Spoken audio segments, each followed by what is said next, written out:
सच्चिदानन्दरूपाय विश्वोत्पत्त्यादिहेतवे तापत्रयविनाशाय श्रीकृष्णाय वयं नमः। पै दर्पणाहुनी चोखे दोन्ही होती सन्मुखे, तेत एरी एर देखे आपण पे जैसे। संत सम्राट भगवान ज्ञानेश्वर महाराज, वैराग्य रागरसिक तुकोबाराया, शांतीब्रह्म एकनाथ महाराज, विश्वातील सकल संतांची मांदयाळी, वारकरी संप्रदायाचा आराध्य देवत पांडुरंग परमात्मा यांच्या असीम अपार अहेतुकी दयेमुळे करुणेमुळे या पवित्र अशा अमृतवाहिनी इंद्रायणीच्या तटाकावर बसून आपण भगवतमयी ज्ञानेश्वरीचं चिंतन करतोय। हा आपल्या जीवनातील परम भाग्याचा क्षण आहे। आपण चिंतन करत करत अंतिम पडावर आलेलो आहोत, अंतिम टप्प्यामध्ये आलेलो आहोत। या ठिकाणी हे जे ज्ञानसत्र आहेत, ज्ञानेश्वरी आहेत, ही पूर्णत्वाला प्राप्त होत आहे। खऱ्या अर्थाने ह्या 26-27 दिवसामध्ये हे चिंतन करत असताना जो हृदयाला आल्हाद प्राप्त झाला तो अवर्णनीय आहे। म्हणून आता वर येत असताना वडगावकर म्हणाले की आता उद्या काय करायचं। ही स्थिती आपली झाली असं नाही।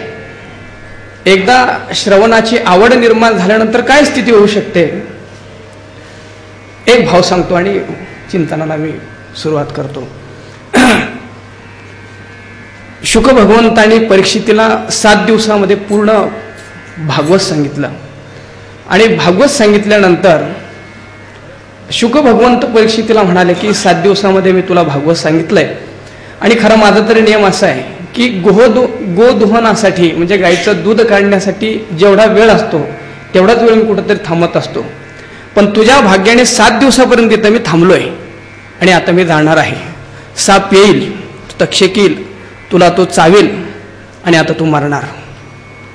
परीक्षितीने काढलेले उद्गार अतिशय महत्वाचे आहे।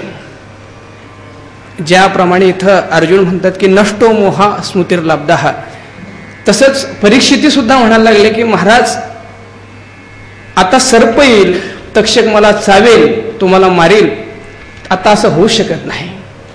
तुमच्या बोधामुळे मी पूर्णत्वाला प्राप्त झालेलो आहे, मी मरेल हे निश्चित आहे, पण का यानंतर तुम्ही निघून जाल आणि मला कथामृत ऐकायला भेटणार नाही। खऱ्या अर्थाने कथामृताच्या विराहामध्ये मी प्राण सोडेल।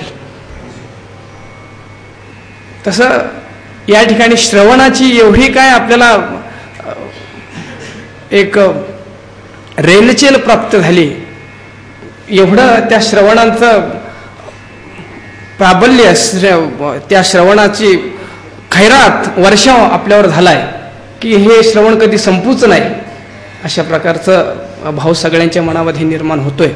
असू द्या, परंतु वडगावकर जे म्हणाले की उद्या काय करायचं, हे 27 दिवसामध्ये हे शिकलं की उद्या काय करायचं। म्हणून ह्या सगळ्या दिवसामध्ये जीवनामध्ये काय करायचं, जीवनाचे काय हिशोब असतात आणि काय चिंतन करायचं, हा सगळा भाग ह्या 27 दिवसामध्ये सांगण्यात आलाय। अतिशय अभिनव, अतिशय मूलभूत विचाराचा हा उपक्रम या ठिकाणी चालू आहेत। भारतभरामध्ये कुठं जरी आपण गेलो तर एवढा सरळतेने उच्च विचार देणारा आणि मूलभूत विचार शोधणारा उपक्रम आपल्याला कुठेही भेटणार नाही। आम्ही काही दिवस बाहेर शिकत असताना ते गुरुजी म्हणाले की पहिले लोग खुद को छिपाते थे और आज के लोग खुद को छपाते हैं। पहिले लोक स्वतःला लपित होते म्हटले आणि आताचे लोक स्वतःला दाखवण्याचा प्रयत्न करतात। मला वाटतं त्यांनी जो भाग सांगितला तो इथं लागू आहे। बाहर सब छपाना है लेकिन यहाँ पे सब छुपाना है। इथं जे कार्य चालू आहे सगळं लपून या ठिकाणी चालू आहे। म्हणून आणि या सगळ्यांचे बीज जे आहेत ते गुरुवर्य महाराजांच्या जीवनामध्ये लपलेले आहेत। खरं तर त्यांना हे सगळं बोललेलं आवडत नाही, पण आमच्याकडे दुसरा काही पर्यायच नाही। खऱ्या अर्थाने देवाची पूजा, देवाची स्तुती, देवाचे स्तोत्र हे देवासाठी नसतात मुळे, त्याला काय आवश्यकता आहे त्याची। खऱ्या अर्थाने आपल्याला समाधान प्राप्त व्हावे, आपल्या वाणीला पुण्यता प्राप्त व्हावी, आपल्या वाणीला पवित्रता प्राप्त व्हावी, त्यामुळं ते सगळं असतं. या ठिकाणचा कार्यभाग कुठलाही ओहापोह नाही, कुठलाही अभिनिवेश नाही, कुठलाही प्रचार नसतानाही अतिशय मूलभूत विचार या ठिकाणी देण्याचं काम चालू आहे. याचं कारण अर्थ असं आहे, मी म्हटलं महाराजांच्या जीवनामध्येच याचे बीज लपलेले आहेत. काही काळापर्यंत महाराजांच्या सानिध्यात राहण्याचा योग प्राप्त झाला. त्यामध्ये असं पाहण्यात आलं की बरेचसे महाराजांच्या नावाने लोक यायचे आणि त्यांना विचारायचे डॉक्टर महाराज कोण आहेत. म्हणजे डॉक्टर महाराजांनाच येऊन लोक विचारायचे ते डॉक्टर महाराज कोण, त्यांना भेटायला आम्ही आलो. याचा अर्थ की जीवन जगत असताना ती जीवनशैली जशी आहेत आणि त्या जीवनशैलीचाच पूर्णपणे प्रत्यय किंवा प्रात्यक्षिक या कार्यक्रमामध्ये होत आहेत. असो, त्यानिमित्ताने आपल्याला प्राप्त झालेली ही श्रवणाची पर्वणी आहे आणि त्यामध्ये माझ्या वाटेला आलेली ही जी सेवा आहे ती यथामती यथाअवकाश करण्याचा प्रयत्न आपण करणार आहोत. खऱ्या अर्थाने हे जे सत्र आहे ते मागच्या सत्रामध्ये होतं, पण क्रिकेटमध्ये 3 प्रकार असतात, कसोटी, वन डे आणि 2020. पूर्वीचे क्रिकेटर जे होते ते वन डेपेक्षा आणि 20पेक्षा कसोटी जास्त खेळायचे आणि कसोटीचा नियम असा आहे की त्यांना सेट होण्यासाठी 20 ओव्हर लागतात. म्हणजे सेट होण्यासाठी म्हणजे खेळामध्ये बॉल चांगला दिसण्यासाठी किंवा बॉल बॅटवर येण्यासाठी 20 ते 30 ओव्हर लागतात. मग कसोटीतले प्लेयर जेव्हा 2020 खेळायला लागतात 20 ओव्हर त्यांना सेट होण्यामध्येच निघून जातात.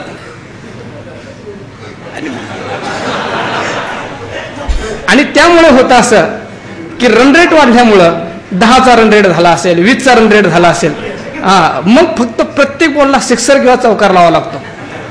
तसं आपल्याला जो प्रसंग प्राप्त आहे तो 2020चा आहे आणि खरोखर 20च वय माझ्या वाटेला आहेत. म्हणून यथामती आणि यथासमय या ओव्यांचं चिंतन करण्याचा आपण प्रयत्न करूया.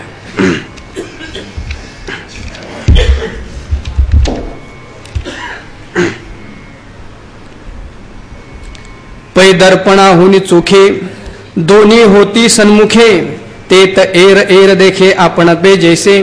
या ठिकाणी भगवंत आणि अर्जुन यांचा जो संवाद चालू आहे तो संवाद कशा प्रकारे चालू आहे त्याचं वर्णन या ठिकाणी माऊली करतात. पै दर्पणीहुनी चोखे, दर्पणीहुनी चोखे म्हणजे आरशापेक्षाही शुद्ध असणारा एखादा पदार्थ किंवा 2 पदार्थ दोन्ही होती सन्मुखे, ते दोन्ही एकमेकासमोर ठेवले असताना तेथ एरी एर देखे आपण पेजेसे. समोर दोन्हीही स्वच्छ पदार्थ असल्यामुळे हा त्याला पाहतोय म्हणजे त्याच्यामध्ये म्हणजे पुढच्याच्या मध्ये आपलं स्वतःचं प्रतिबिंब दिसतंय आणि त्याला आपल्यामध्ये आपलं प्रतिबिंब दिसतंय. याचा अर्थ ते एकमेकाला बघताय, याचा अर्थ ते एकमेकाला बघत नाही, फक्त बघण्याचा व्यवहार होत आहे. त्याप्रमाणे तैसे देवीसी पंडुसुतू आपण पे देवी देखतू पांडवेसी देखे अनंतो आपण पे पार्थी. सिद्धांत सांगतात तैसे पंडुसुतू आपण पे देवी देवेसी देखतू. त्याप्रमाणे पंडुसुतू म्हणजे पंडूचा पुत्र अर्जुन आपल्यासह देवाला देवामध्ये पाहतो. अरे म्हटले हे प्रेम जे आहे ते एकतर्फी नाही, हे प्रेम जे आहे दोघांचंही सारखं आहे. ज्याप्रमाणे अर्जुन आपल्यासह देवाला देवामध्ये पाहतो तद्वत अनंतू पांडवेसी आपण पे पार्थे देखी. त्याप्रमाणे देव सुद्धा आपल्यासह म्हणजे देव स्वतःसह अर्जुनाला अर्जुनामध्ये पाहतो. या ओवीचं एक सूत्र सांगता येईल की मनुष्य सगळ्यात जास्त प्रेम जर कोणावर करत असेल तर आपल्या प्रतिबिंबावर करत असतो. आपण इथपर्यंत सगळा विषय पाहिला की अर्जुनाचं आणि भगवंताचं एवढं प्रेम आहे. का प्रेम आहे एवढं? ज्या ठिकाणी आपलं प्रतिबिंब मनुष्याला दिसेल त्या ठिकाणी मनुष्य प्रेम करत असतो. म्हणून कुठलाही मनुष्य बघू द्या, व्यसनी असू द्या, तो सांप्रदायिक असू द्या, असांप्रदायिक असू द्या, आध्यात्मिक असू द्या आणि कसाही असू द्या, कुठलाही मनुष्य त्याच माणसावर प्रेम करतो ज्या ठिकाणी आपलं प्रतिबिंब दिसत असेल. आपलं प्रतिबिंब ज्या ठिकाणी दिसत नाही त्या ठिकाणी मनुष्य प्रेमासाठी प्रवृत्त होतच नाही. या ठिकाणी भगवंताचं आणि अर्जुनाचं प्रेम याचं कारण असं आहे की एकमेकामध्ये एकमेकाचं प्रतिबिंब दिसतं. किंबहुना मनुष्य दुसऱ्यावर प्रेम करतच नसतो, खऱ्या अर्थाने तो स्वतःवरच प्रेम करत असतो. आत्मनस्तु कामाय सर्वं प्रियं भवति. याचा अर्थ इतरांमध्ये आपलं प्रतिबिंब दिसणं म्हणजे त्याच्यामध्ये जर मी दिसत असेल तर त्याच्यावर प्रेम घडत असतं. देवो देव भक्ता लागी जिये विवरू देखे अंगी एरू ही तेची भागी दोन्ही देखे. हे देखणं किंवा हे पाहणं कशा प्रकारचं आहे माऊली या ठिकाणी वर्णन करतात. देव भक्ता लागी जिये अंगी विवरू देखे. देव म्हणजे हा परमात्मा, देवभक्त असा व्यवहार होण्यासाठी जे म्हणजे या ब्रह्मस्वरूपाच्या अंगी म्हणजे ठिकाणी विवरू देखे जो अवकाश जी पोकळी बघतोय त्याप्रमाणे एरूही तेची भागी. एरूही म्हणजे तो अर्जुनही तेची भागी म्हणजे त्या ब्रह्मस्वरूपाच्या ठिकाणी दोन्ही देखे याचा अर्थ ब्रह्मस्वरूपाच्या ठिकाणी कल्पित द्वैत करून. याचा अर्थ असा की वास्तव अभेद आणि कल्पित भेद असा व्यवहार करून ब्रह्मस्वरूपाच्या ठिकाणी ज्याप्रमाणे भक्तीचा व्यवहार घडण्यासाठी त्या ब्रह्मस्वरूपाच्या ठिकाणी भगवंत ज्याप्रमाणे देव आणि भक्त अशी कल्पना करतोय तसा अर्जुन सुद्धा भक्त आणि देव अशी कल्पना करतो. याचे बीज आपल्याला अनेक ठिकाणी सापडेल की जसं 12व्या अध्यायामध्ये मौली म्हणतात की भक्ती सुखा लागी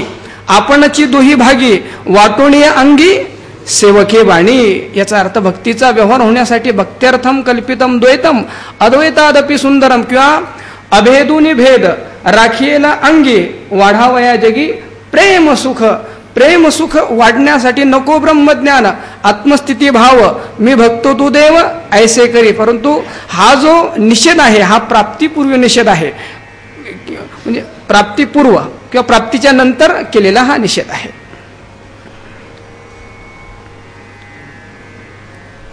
आणि काहीच नोहे म्हणून करीती काही दोघे एकपणे पाही नांदता ती. या ठिकाणी माऊली म्हणतात हा जरी देवभक्ताचा व्यवहार होत असला तरी वास्तविक दृष्टिकोनातून तो नाहीच खऱ्या अर्थाने. कोण देव आणि कोण भक्त खरी स्वरूपाच्या ठिकाणी देवही सिद्ध होत नाही आणि भक्तही सिद्ध होत नाही. भक्त सिद्ध होतो आणि भक्ताच्या सापेक्ष देव म्हणावा लागतो. पण तो स्वतः देव झाला, तो स्वरूपाला प्राप्त झाल्यानंतर आता कोण देव आणि कोण भक्त. मग अशी स्थिती प्राप्त झाल्यानंतर आणि काहीच नाही अशा त्या स्वरूपाला प्राप्त झाल्यानंतर काहीच नाही म्हणजे कुठलाही द्वैत भाव उरला नाही. आणि म्हणून करीती काही म्हणजे आता एक रूपाला ते प्राप्त झाले. करीती काही आता काही संवाद होणार आहे का? नाही होणार. दोघे एकपणे पाही नांदताती. ते दोघेही एकपणाने म्हणजे अद्वैत भावाने नांदायला लागलेत म्हणजे एक स्वरूप झालेत. आता भेदू जरी मोडे तरी प्रश्नोत्तर का घडे ना भेदूची तरी जोडे संवाद सुख का. यामध्ये दोन प्रकारे भाव सांगतात. जर आता यानंतर अनंत वाचक जरी भेदू मोडे जर भेद मोडला दोघे अभेद स्थितीला प्राप्त जर झाले तरी प्रश्नोत्तर का घडे. तर प्रश्न उत्तराची ही जी क्रिया आहे ही कशी घडेल. कारण प्रश्न उत्तर जे होत असतात ते भेदामध्ये होऊ शकतात. संवाद जो होईल तो दोघांमध्ये होईल. संवाद एकामध्ये होऊ शकणार नाही. व्यावहारिक जो संवाद आहे व्यावहारिक संवाद होण्यासाठी दोघांची आवश्यकता असते. पण मौलींना हा जो भेद आहे हे जे वेगळं पाहणं आहे हे वेगळं पाहणं सुद्धा मौलींना सहन होत नाही. म्हणून वर सांगितलेली जी ओवी आहेत भेदाची त्या भेदामध्ये जर भेद दृष्टीनंच तुमचा जर संवाद झाला तर खऱ्या अर्थाने सुखाला तुम्ही प्राप्तच होणार नाही. मौली अतिशय गोड लिहितात खाली. मौली म्हणतात ना भेदूत तरी जोडे ना भेदूची तरी जोडे संवाद सुख का ना अथवा आणि जर भेदच जर त्यांच्यामध्ये राहिला तर भेदातून संवाद सुखाचा प्राप्त होईल. याचा मथित अर्थ असा आहे की जेव्हा जेव्हा मनुष्याला सुख प्राप्त होत असेल तेव्हा ते अभेदात्मक संवाद असेल तर होईल. आणि भेदातून जर संवाद असेल तर संवाद सुख प्राप्त होणारच नाही. म्हणून आपल्याकडचे जे महापुरुष आहेत काल संदीप महाराजही म्हणाले स्वामी रामतीर्थ त्या रामतीर्थांनी प्रवचनाला सुरुवात केली की ते पहिले म्हणायचे की म्हणजे आत्मरूप बंधू भगिनींनो. त्यांच्या समग्र ग्रंथामध्ये एक वाक्य आलंय. त्या वाक्यामध्ये त्यांनी असं सांगितलं की या जगाचं सगळ्यात जास्त नुकसान जर कोणी केलं असेल तर जगाला उपदेश देण्याला जे लोक निघालेत त्यांनी या जगाचं नुकसान केलं सगळ्यात जास्त. म्हणजे कसं म्हणजे ते असं की उपदेश करणारा मनुष्य असं समजतो की मी ज्ञानी बाकी सगळे बावळट आहेत.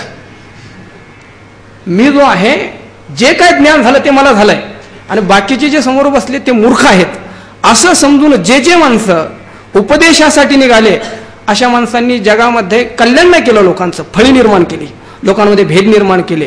रामतीर्थ म्हणतात की हा उपदेश करत असताना उपदेश असा नाही की तो वेगळा आहे आणि मी वेगळा आहे, असं नाही. जेव्हा उपदेश हा अभेद तत्वातून होईल, मी ज्या स्थितीला प्राप्त झालोय हे सुद्धा माझंच अंग आहे, हेही माझं स्वरूप आहे, जी स्थिती मी भोगतोय ती स्थिती समोरच्यालाही प्राप्त व्हावी, पण ती प्राप्त होत असताना तो वेगळा आहे आणि मी त्याच्यावर काहीतरी उपकार करतोय, अशा भावाने जर तो उपदेश होत असेल तर म्हटले कल्याण होणार नाही, लोकांचं वाटोळ होईल. म्हणून संवाद सुख या ठिकाणी जे प्राप्त होत आहे ते भेदातून नाही, अभेदातून होत असेल की मी तुझं माझं नाही भेद केला सहज विनोद, हे सगळं विनोदाच्या. अरे मी तुला जे प्राप्त करून देणार आहे त्या अप्राप्ताची प्राप्ती करून देणार आहे का? आणि जे घालवणार आहे, जे आहे ते घालवणार आहे का? प्राप्त करून देत असताना प्राप्ताचीच जर प्राप्ती करून देणार असेल तर जो प्राप्त करून देतोय त्याला त्याचा काय एवढा मोठा अभिमान. स्वामी रामतीर्थ म्हणतात मी तुम्हाला जे प्राप्त करून दिलंय, मी काही प्राप्त करून दिलं का? तुमचं जे स्वरूप आहे ते जर मी तुम्हाला प्राप्त करून दिलं असेल तर त्यामध्ये मला त्याचा अहंकार यावा, असं त्याच्यामध्ये मोठेपणा काय आहे? हा जरी गुरुच्या दृष्टिकोनातून असेल तर शिष्याच्या दृष्टिकोनातून मात्र कृतज्ञताच भाव असावा. ऐसे बोलता दुजेपणे संवादी द्वैत गिळणे, ते ऐकले बोलणे दोघाचे म्या. ऐसे बोलता दुजेपणे, हे दोघांचं बोलणं जे आहे ते द्वैतामध्ये आहे, पण द्वैतामधलं जे बोलणं आहे संवादी द्वैत गिळणे, जे बोलणं द्वैतामधून निर्माण झालं पण त्याची परिणिती जर अद्वैतामध्ये होत नसेल तर तो संवादच झाला आणि तो विसंवाद झाला असा समजावा. म्हणून बोलणं संवाद हा जरी द्वैतातून निर्माण होत असला तरी त्याची परिणिती अशी व्हावी. 7व्या अध्यायामध्ये जसे माऊली सांगतात की जेणे सांगतयाचे बोलणे खुंटे, ऐकतयाचे व्यसन तुटे, जे जानणे साने मोठे उरवणे दे, अशी जरी त्याची परिणिती होत असेल त्या संवादाची तर खरा संवाद घडला, अथवा संवाद घडला नाही. तसं संजय म्हणतो की किती मोठं कौतुक आहे, किती मोठं कौतुक आहे. ऐसे बोलता दुजेपणे, दोघांचं बोलणं हे द्वैतातून सुरू झालं पण संवादी द्वैत गिळणे, ते संवादामध्ये मात्र सगळं द्वैत गिळणकृत झालं. ऐसे ऐकले बोलणे दोघांचे मिया, असे ते परमात्म्याचं आणि अर्जुनाचं जे अभेदात्मक द्वैत गिळून जे बोलणं आहे असं बोलणं मी ऐकलेलं आहे. उठून दोन्ही आरसे ओढावल्या सरिसे, कोण कोणा पाहतसे कल्पावे पा. अलौकिक अशी दृष्टांत माऊली देतात. उठून दोन्ही आरसे, 2 आरसे, पूर्वी लोखंडाचे आरसे असायचे, माऊली त्या आरसांचं वर्णन करतात. उठून या म्हणजे चांगल्या प्रकारे त्यांना स्वच्छ केलं, चांगल्या प्रकारे त्यांना पुसलं. ओढविल्या सरिसे, एका समोर एक ते ठेवले असता. कोण कोणा पाहत असे कल्पावे पा. आता कोण कोणाला पाहतं असं म्हणावं, किंबहुना दर्पणीचे भासे दुसरे परिते असे एक. ते आता त्याच्यामध्ये भेद राहिलाच नाही, खऱ्या अर्थाने तो दुसऱ्याला आपणच आपल्याला पाहतोय असा त्याच्यामध्ये व्यवहार होईल. का दीपा सन्मुखू ठेविला दीपकू, कोण कोणा अर्थकू कोण जाणे. ह्याच प्रकारचे अनेक समानार्थक दृष्टांत माऊली देतात.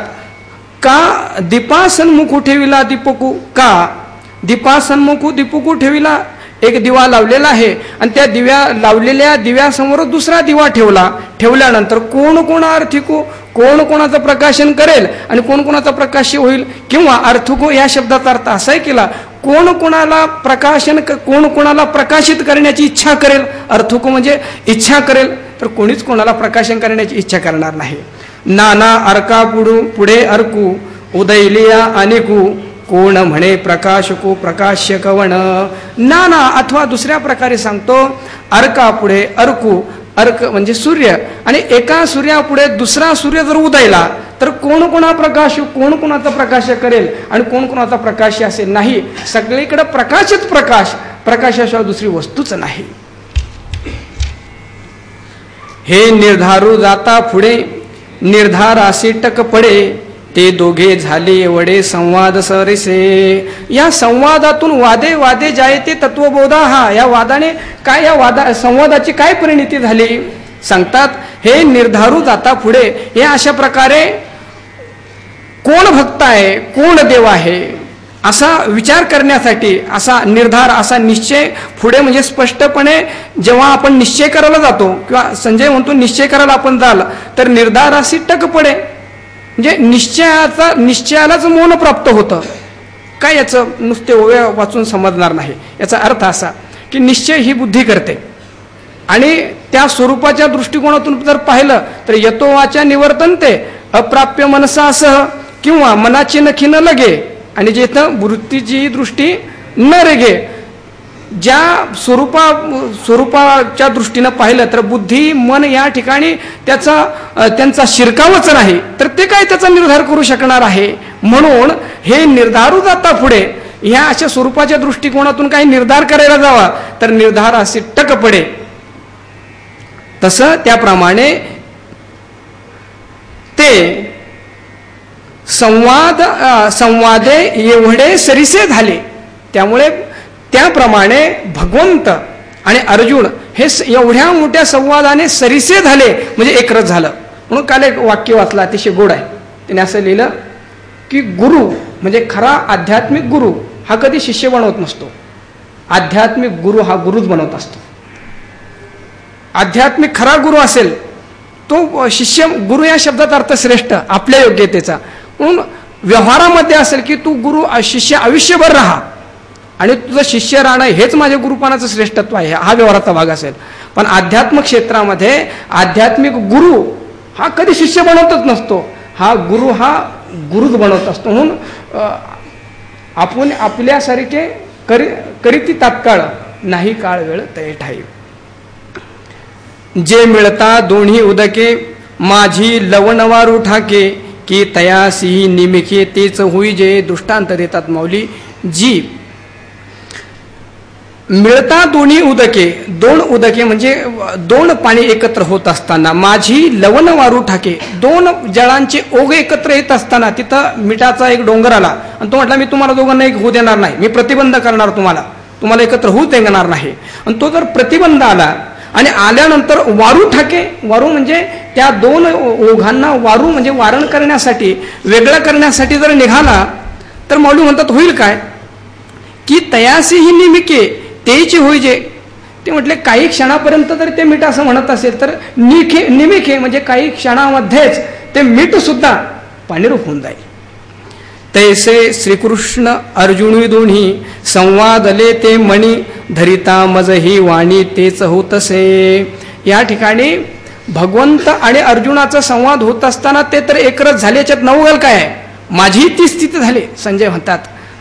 ते जसे एकरस झाले तसे मीही त्यांच्यामध्ये एकरस झालो. कसं, तैसे श्रीकृष्ण अर्जुन दोन्ही संवादले, तसं श्रीकृष्ण आणि अर्जुन यांचा संवाद झाला, एकत्र झाला, ते एकत्र झाले संवादाने. आणि ते मनी धरिता मजही वाणी तेच होत असे. आणि तोच संवाद जेव्हा मनामध्ये मी त्याचं स्मरण करतोय, वाणी म्हणजे त्याच प्रकारचा प्रकार त्याच प्रकारची तऱ्हा मलाही झाली. कशी, जसं दोन्ही ओघांना अडवण्यासाठी मीठ निघालं आणि काही क्षणामध्ये ते सुद्धा ते पाणीरूप होऊन गेलं, तसं श्रीकृष्ण रूपी अर्जुन रूपी ओघांना मी वेगळं करण्यासाठी संवादाच्या रूपाने वेगळं करत होतो. पण संवाद करता करता त्या संवादामध्ये मी सुद्धा एकरस होऊन गेलो.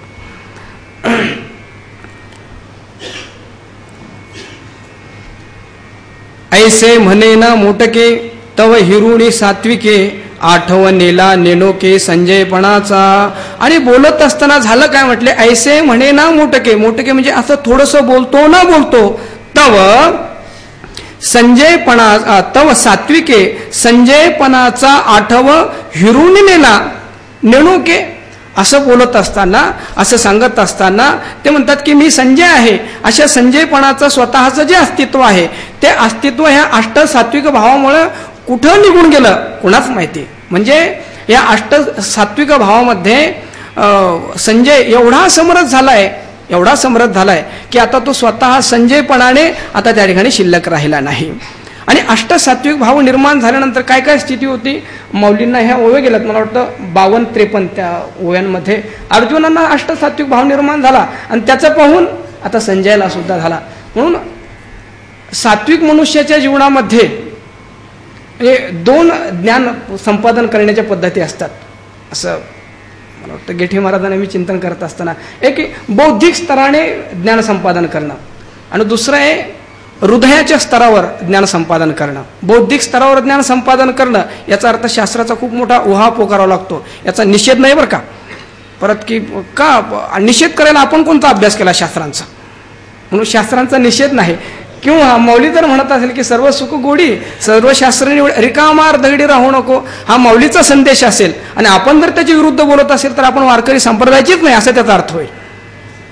पण ज्ञानाच्या पद्धती, एक पद्धती अशी आहे की बौद्धिक स्तराने ते सगळं मिळायचं, आणि दुसरी गोष्ट अशी आहे की एकदा का अंतःकरण शुद्ध झालं, शुद्ध अंतःकरणामध्ये सुद्धा सगळे ज्ञान प्रस्फुटित होतात असं ऐकलं. किंवा एक तुकोबारायांचा अभंग आहे की न बोलो ते बोले येईल उगले, नामे या विठ्ठले एकाची, न कळे ते कळो येईल उगले, नामे या विठ्ठले एकाची. तसं अर्जुनाला जे काय प्राप्त झालं त्यांनी काय तो काय श्रम केला असेल अभ्यासाचा, पण संजयाचं अंतःकरण एवढं शुद्ध आहे की जो बोध किंवा ज्या स्थितीला अर्जुन प्राप्त झाला त्या अंतःकरणाच्या शुद्धीमुळं तो संजय सुद्धा त्याच बोधाला प्राप्त झालाय. रोमांच जव फरके तव तव अंग सुरके, स्तंभ स्वेदांते जिंके एकला कंपू. हा अष्टसात्विक भाव श्रवणाच्या दृष्टिकोनातून जरी प्रतिबंधक असला, ज्ञानाच्या दृष्टिकोनातून जरी प्रतिबंधक असला, तर भक्ती क्षेत्रामध्ये उपासना क्षेत्रामध्ये याला अतिशय महत्व आहे. हे कुणाच्याही जीवनामध्ये हे घडणार नाही. हे केवळ शुद्ध अंतःकरणाच्या किंवा ज्याच्या जीवनामध्ये नामसाधन आहे, उपासनेची भक्कम अशी बैसका ज्याच्या हृदयाला आहे, त्याच्या जीवनामध्ये हे सगळं घडू शकतं. काय होतं अष्टसात्विक भाव झाल्यानंतर? रोमांच जवळ फरके, रोमांच फरके म्हणजे उभे राहतात. तव तव अंग सुरके, अंग सुरके अंग संकोचाला प्राप्त होतो, अंगाची कांती बदलून जाते. स्तंभ सुविधा ते जिंके, त्यानंतर एक प्रकारची स्तब्धता प्राप्त होते. काय करावं, सगळे अवयव सगळ्या इंद्रियांची गती थांबून जाते आणि स्वेदाते आणि नंतर घाम यायला लागतो. पण मौली म्हणतात स्तंभ स्तंभ सुविधा ते जिंके एकला कंपू, आणि या ठिकाणी स्तंभाला म्हणजे स्तब्धतेला आणि घामाला सुद्धा जिंकून एकला कंप उरला. कंप म्हणजे अंगामध्ये असणारे थरथरपणा तो त्या ठिकाणी उरलेला आहे.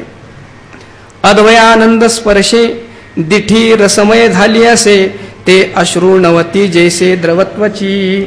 हा अष्टसात्विक भाव संजयाच्या ठिकाणी का निर्माण झाला, कसा निर्माण झाला, त्याची कारण मीमांसा सांगतात.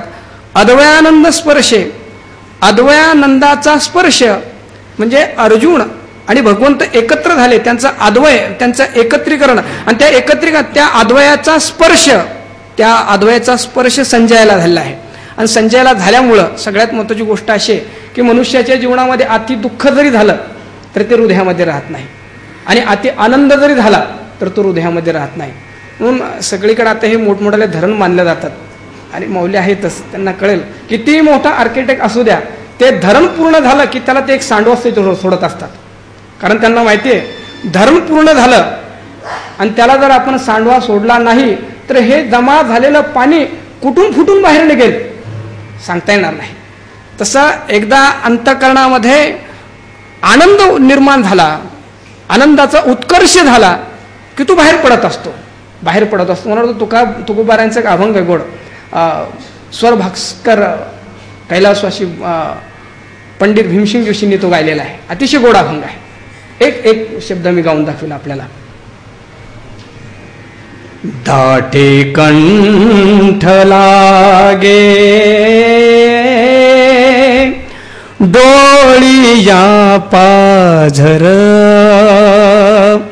पाझर, दाटे कंठ लागे डोळी या पाझर. हाच भाव इथं झालाय, हाच भाव इथं झालाय. मौली म्हणतात की अद्वयानंद स्पर्शे दिठी रसमय झाले असे, तो आनंद अद्वयाचा स्पर्श झाल्यामुळे दिठी म्हणजे त्याची दृष्टी रसमय झाली म्हणजे जलमय झाली आहे, आणि त्यामुळे ते अश्रू नव्हती जैसे द्रवत्वची. ते अश्रू नाही, जणू काय हृदयामध्ये प्राप्त झालेलं जे काय भक्तिप्रेम आहे, ते भक्तिप्रेमच त्या अश्रूच्या द्वारे जणू काय प्रवाहित व्हायला लागलेलं आहे.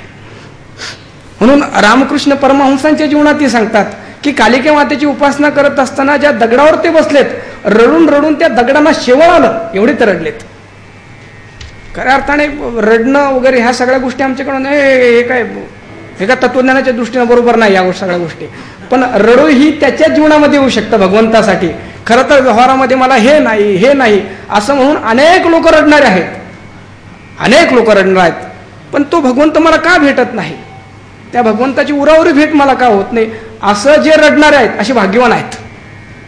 कुणाच्या हृदयातून ते निघणार नाही. खरं तर शुद्ध अंतकरणाचं ते प्रतीक आहे. दगडासारखे ज्यांचे हृदय झाले त्यांच्या डोळ्यातून काय पाणी येणार आहे. पण भक्तीनं जे अतिशय मार्दवता कोमलता ज्या हृदयाला प्राप्त झाले त्याच्याकडून हे सगळा प्रकार घडत असतो. की ते अश्रू नव्हती जैसे द्रवत्वाची, त्या अश्रूच्या रूपाने जणू काय तो भक्तिरस प्रेमरस प्रवाहित होतोय. नेणो काय न माये पोटी, काय नेनो गुंफे कंठी, वागार्था पठत किंवा पडत मिठी, उसासाची या. काय झालं, नेणू काय न माये पोटी, याच्या पोटामध्ये असं काय आहे की ते आता मावत नाहीये. याचा अर्थ याच्या पोटामध्ये एवढं प्रेम झालंय की ते आता ते मावत नाही, बाहेर येण्याची वाट बघतंय. काय नेनो गुंफे कंठी, कंठातून त्याला बोलता येत नाही, जणू काय त्याच्यामध्ये जाऊन अडकलंय. याचा अर्थ कंठ सद्गतीत झाला आणि त्यामुळे बोलता येत नाही. आणि वागार्था पडे मिठी, उससाची या वागार्था पडत मिठी. उससाची या म्हणजे उस्वासामुळे हुंदक्यामुळे वाणीला मौन प्राप्त झालाय. याचा अर्थ अष्टसात्विक भावतामध्ये हुंदके द्यायला लागला की त्याची वाणी बंद पडत असते. म्हणून या पाहिल्या व्यवहारामध्ये हे अनेक कीर्तन प्रवचनामध्ये डोळ्यांनाही धारा चालू असतात, बोलणंही चालू असतं आणि तिसऱ्या क्षणामध्ये विनोदी होतो. कसं ते घडतं सगळं. जर ह्या काय म्हटलं मला का होत असेल, ते कसं होत असेल. जर हा नियम असेल की खरोखर अष्टसात्विक भाव निर्माण झाल्यानंतर वाणीच बंद पडत असेल, हुंदक्यानंतर बोलणंच होत नसेल, तर धाराही चालू आहे, बोलणंही चालू आहे आणि तिसऱ्या क्षणामध्ये परत लोकही हसायला लागलेत. हा सगळा प्रकार कसा घडतो, तर तो कलियुगातला अष्टसात्विक भाव असेल, मौलींना अपेक्षित नसलेला असो.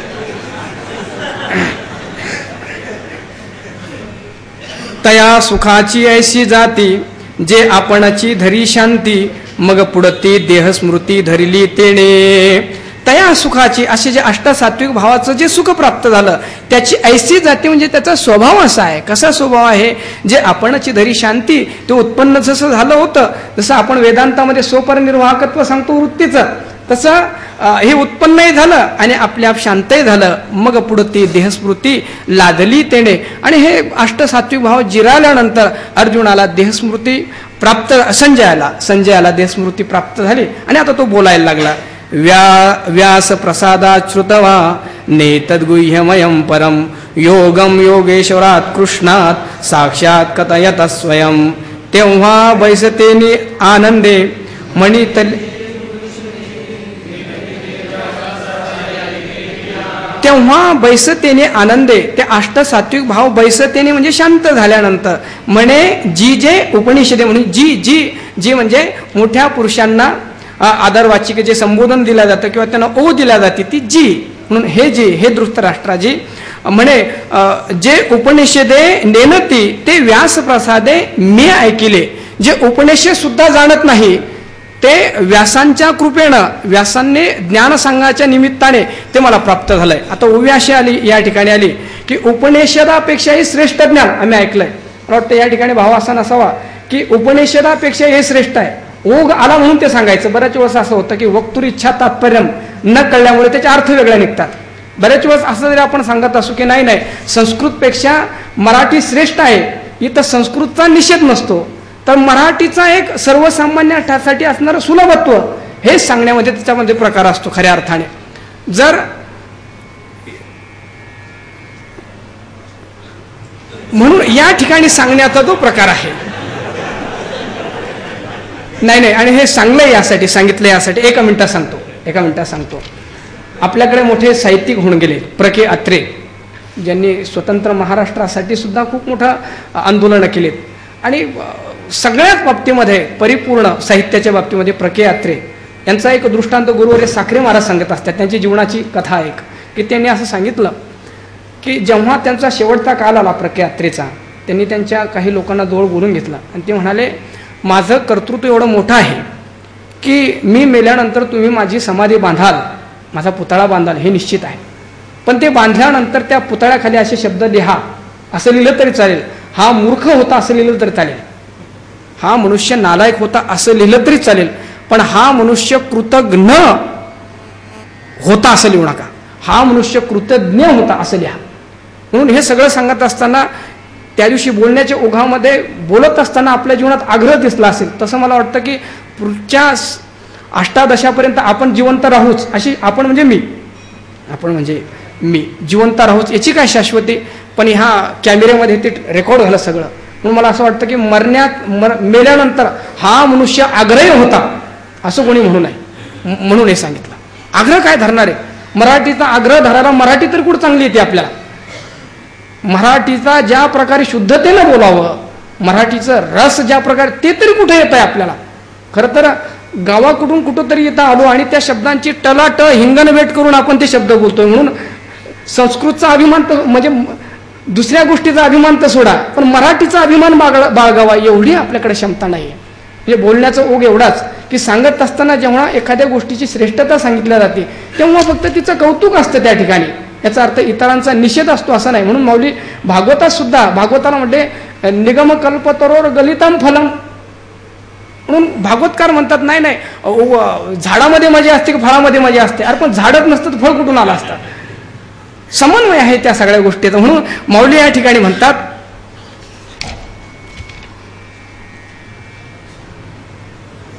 म्हणे जी जे उपनिषदे नेनती ते व्यास प्रसादे ऐकिले म्या. ते उपनिषद ही जे ज्ञान जाणत नाही किंवा उपनिषद ही ज्या स्वरूपाचं विधिरूपाने हे आहे अशा रूपाने वर्णन करत नाही, व्यासांच्या कृपाने मी ते ऐकलेलं आहे.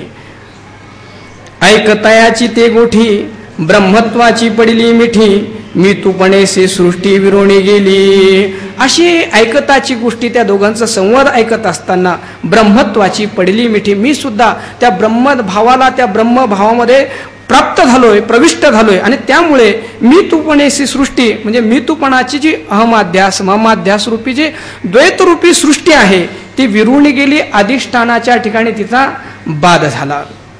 नाथरायांनी जसं गावोबाला बसवलं आणि गावोबाला बसून राहिलेलं भावार्थ रामायण पूर्ण करून घेतला.